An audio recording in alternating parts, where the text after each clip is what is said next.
Hello বন্ধুরা, তোমাদের সামনে আজ একটা নতুন ভিডিও নিয়ে হাজির হয়ে গেলাম। তোমাদের বন্ধু, তোমাদের প্রিয় ভাই শুভময়। আজকে তাই সেই ভিডিওটাই তোমাদের সামনে শেয়ার করতে চলেছি। আমার আজকে একটা নিমন্ত্রণ ছিল এক জায়গায়, এক বন্ধুর বাড়ি। তো সেখানেই যাচ্ছিলাম। তো খুব সকাল করে বেরিয়েছিলাম, নাহলে একটু দেরি করে বেরোলে বা বেলা করে বেরোলে প্রচণ্ড রোদের তাপ। তো সকাল করে বেরিয়েছি, বাইক নিয়ে বেরিয়েছি, স্টেশনের উদ্দেশ্যে যাব। তারপরে ওখান থেকে ট্রেন ধরবো। তো স্টেশনে যাচ্ছি আর হেলমেট পরেছিলাম, তবুও এতটাই গরম লাগছিল সকালবেলা যে হেলমেট পরে থাকা সত্ত্বেও মাথাটা পুরো ঘেমে গেছিলো। তো আমি স্টেশনের উদ্দেশ্যে প্রায় চলে এসেছি স্টেশনে। তারপরে নেমে বাইকটা গ্যারেজে রেখে তারপরে ট্রেনের টিকিট কেটে স্টেশনে আসলাম। তারপরে ট্রেনে উঠে পড়লাম, ট্রেনটাও ছেড়ে দিয়েছে। ছেড়ে দেওয়ার পর ট্রেনে করে যাচ্ছি, আর ভিউটা খুব সুন্দর। তো সেই জন্য একটা ভিডিও করে নিলাম এখান থেকেও ভিডিওটা। তো সামনে গেটের গোড়ায় অনেকেই ছিল, ভিড়টা খুব একটু কম ছিল সকালবেলার দিকে ট্রেনে। তো যে গেটের গোড়ায় ছিল সেই দাদাকে বললাম, দাদা একটু সাইড করে দাঁড়ান না, একটু ভিডিও করব। তো উনি সাইড করে দাঁড়ালো। আমি গেটের গোড়ায় দাঁড়াইনি, একটু ভেতরে দাঁড়িয়েছিলাম, ওই জন্য একটু অসুবিধা হচ্ছিল। তো ভেতরে দাঁড়িয়েই তুললাম, ভিডিও করলাম। তো তারপরে এবার চলে এসেছি, প্রায় ট্রেন থেকে নামবো। আর ট্রেন থেকে নেমেও পড়লাম এবং বন্ধুকে ফোন করে দিয়েছিলাম আগে করে যে আমি চলে আসছি প্রায়। ও স্টেশনে দাঁড়িয়েছিল বাইক নিয়ে। তো ওর বাইকে করে ওর বাড়িতে সোজা পৌঁছে গেলাম।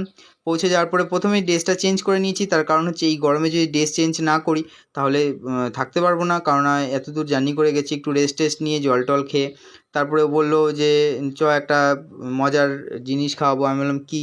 তো বললো চ দেখতে পাবি। তো তার জন্য এটা পারার জন্য তো কী করা যায়, পারতেও পারছিলাম না, অনেক উঁচু তো গাছ। তো তার জন্য একটা লগা বাঁধলাম।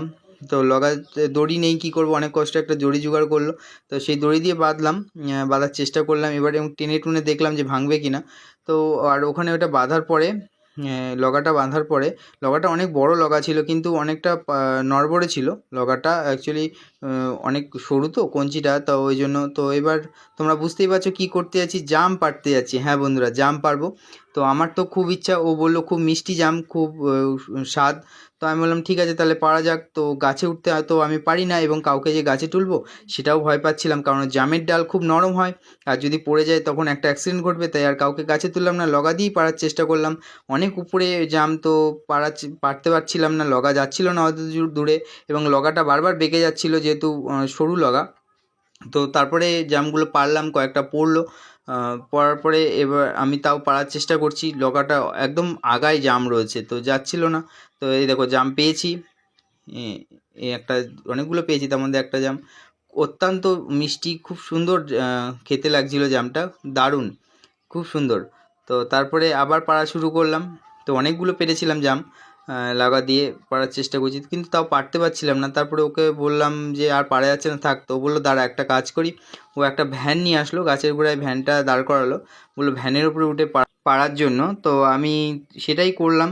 তো তার আগে কটা নিচের থেকে পাড়ার চেষ্টা করছি, তাও দেখছি আর হচ্ছে না, নিচে যেহেতু নেই, অনেক ওপরে। তো যে কটা জাম পড়েছিল কিছু খেলাম, ও কিছু খেলো। এই দেখো জামগুলো অত্যন্ত মিষ্টি আর খুব সুন্দর জাম। তো তারপরে ভ্যানের উপরে উঠে পড়লাম আমি, উঠে পাড়ার চেষ্টা করলাম। হ্যাঁ এবার কিছুটা ন্যাগাল পাওয়া যাচ্ছে, তো নাড়া দিয়ে দিয়ে পাড়ার চেষ্টা করলাম, কারণ লগার দিয়ে হচ্ছে না, লগাটা বারবার বেঁকে যাচ্ছে, লগাটা দিয়ে পাড়া সম্ভব হচ্ছে না। এই দেখো আমি ভ্যানের উপরে উঠে পারছি, লগাটা একটু বাঁকা, কঞ্চি দিয়ে পারছিলাম। তো এবার ওখানে খাওয়া দাওয়া করলাম, জাম টাম পাড়ার পরে খাওয়া দাওয়া করে এবার বাড়ির উদ্দেশ্যে রওনা দেওয়ার পালা। কিন্তু বন্ধু বললো যে এত তাড়াতাড়ি রওনা দিস না, কারণ